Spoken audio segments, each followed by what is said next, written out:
Alright guys, let's look at a couple of examples. So here's our first example. So just like with any word problem, we're going to read it and really make sure we understand it. So Felix swam, rode his bike, and ran in a race. So he did a triathlon. He spent 19 minutes swimming. He spent 21 minutes riding his bike, and he spent 30 minutes running. What was the total amount of time Felix spent swimming, riding his bike, and running in the race? So there's a couple of ways that we can do this problem. We can use a clock and we can start it at a time and add 19 minutes and add 21 minutes and add 30 minutes. Or we can do it another way. We could use a number line and we could go from 19 and then do a 21 hop and a 30 hop, and that would be fine.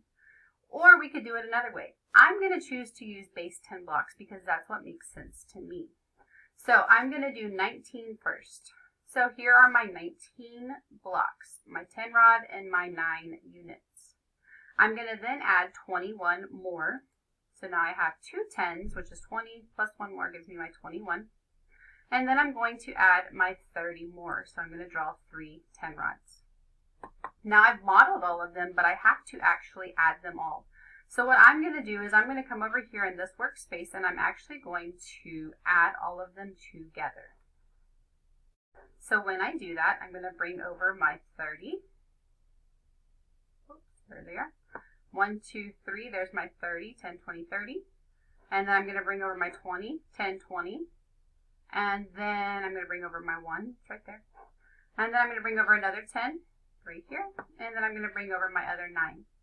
And this tells me how many minutes total Felix swam, rode his bike, and ran. So let's count them together. 10, 20, 30, 40, 50, 60, 61, 62, 63, 64, 65, 66, 67, 68, 69, 70. Now that's 70 minutes, but I could make it a little bit easier because I could actually say there's some hours. So I included our reference materials. So when you take your STAR test, you'll actually have a page that shows this information.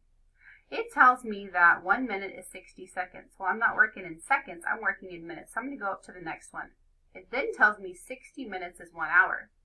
So if you remember, we said we had 10, 20, 30, 40, 50, 60, and this was another 10 for 70 minutes. So this is 70 minutes, so that's one way I could write it. Or I also could write it as 1 hour, and if I took away 6 of those, I'd have 10 left, and then I would have 10 minutes. So I could say that he either rode his bike, swam, and ran for 70 minutes, or that he rode his bike, swam, and ran for 1 hour and 10 minutes. They're both worth the same amount of time, they're just a different way of writing it. So I can actually write it as 70 minutes or 1 hour and 10 minutes. So let's look at another example. Here's what this example says. Deborah and Shelley started running a race at 9 a.m. Deborah finished in 45 minutes. Shelley finished the race 20 minutes after Deborah did. What time did Shelley finish the race? So for this one, I'm going to actually use a clock. So let's see. It says that she started at 9 a.m. So let's look at a clock and see what 9 a.m. looks like. Okay, so we know that she started at 9 a.m. So I have my clock to show 9 a.m. My hour hand is pointing at the 9. My minute hand is pointing at the 0 or the 12, which gives us 9 a.m. It then tells us that she finished 45 minutes later. So if I want to finish 45 minutes later, I need your help to count the actual 45 minutes. So let's count by 5. 5, 10, 15, 20, 25, 30, 35, 40, 45. I know that I'm still in the 9 o'clock hour because I have not actually made it all the way to 10. It's very close to 10, but it's not there yet. So that tells me that Deborah finished her race at 9:45. Then it tells us that Shelley finished the race 20 minutes after Deborah did. So I know that she finished 20 minutes later.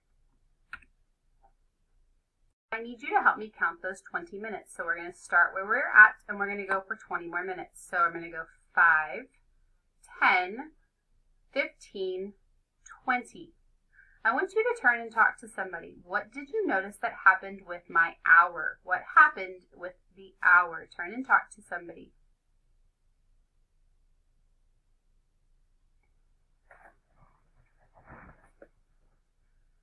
Come back to me in 3, 2, 1, 0.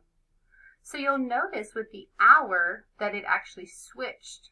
Remember, we were working in the 9 to 10 o'clock hour, or the 9 o'clock hour. Now we are actually in the 10 o'clock hour. So once we got back to the 12 and we started again, that is meaning that we are now in 10 o'clock. So I'm at 10, and now my minute hand is pointing to the 1, which represents, that's right, 5 minutes. So I know that Shelly finished her race at 10:05 a.m. And that's what this clock is showing us. It's showing us 10:05. Let's try one more question. This one says, Thomas put a ham in the oven at 4:45 p.m. After 15 minutes, he put a cake in the oven. The ham and the cake were in the oven together for 60 minutes. Then Thomas took them both out of the oven. What time did Thomas take both the ham and the cake out of the oven? So I know that he put the ham in the oven at 4:45. So if you remember when we started, I talked about there was multiple ways we could solve problems with time. One of them was an option of a number line. So I'm going to use a number line to solve this problem. So I have my number line, and each tick mark is showing me 15 minutes. So from 4:30 to 4:45 is 15 minutes. 4:45 to 5 is 15 minutes. 5 to 5:15 is 15 minutes. 5:15 to 5:30 is 15 minutes. 5:30 to 5:45 is 15 minutes. 5:45 to 6 is 15 minutes. 6 to 6:15 is 15 minutes. 6:15 to 6:30 is 15 minutes. And 6:30 to 6:45 is 15 minutes. I know that the ham was put in the oven at 4:45. So at 4:45, I'm actually going to write that he put the ham in the oven. Then it says after 15 minutes, he put a cake in the oven. So I'm going to show on my number line that 15 minutes went by. And what did he do after those 15 minutes? He put the cake in the oven. So wherever it stopped is where I'm going to put cake in the oven. So where am I going to put that at? That's right, I'm going to put it right here under the 5. So at 5 o'clock, he put the cake in the oven. Then it says the ham and the cake were in the oven together for 60 minutes. So I'm going to show that with another line. So I'm going to go 15, 30, 45, 60. So 60 minutes has me stop right here. And so I'm going to actually write underneath it that he took them both out of the oven. So he took the ham and the cake out of the oven. But my question is, what time did Thomas take both the ham and the cake out of the oven? Well, if I look at my number line, I'm able to see that I stopped at, that's right, I stopped at 6 o'clock. So he was finished cooking at 6 o'clock. So we showed this with a number line, but we also can show this with our clock. So I'm going to start my clock at 4:45. So I'm going to go really fast. So now if there's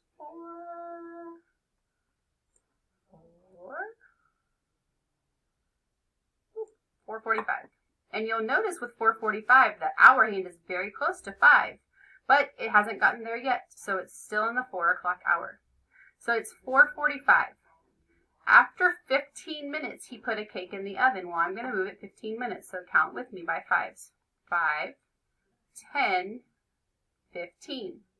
Well, you'll notice when I stop at 15 that it is right at 5 and then 0, 0, which is how we say o'clock. So 5 o'clock, and if you look at my number line, that's exactly where I stopped. Then it says that he cooked the ham and the cake together for 60 minutes. So I'm going to count 60 minutes. So I need you to help me count by 5s till we say 60. 5, 10, 15, 20, 25, 30, 35, 40, 45, 50, 55, 60. Now, whenever I said 60, I stopped and I was right here, my hour hand is pointing to the 6, and my minute hand is right at the 12, which is for the 00, which means o'clock, which means that he stopped cooking everything and took both of them out of the oven at 6 o'clock. And if you look at my number line, that's exactly where I stopped also. I stopped at 6 o'clock and I took it out. So you're able to use a clock or you're able to use a number line for this problem to help you solve.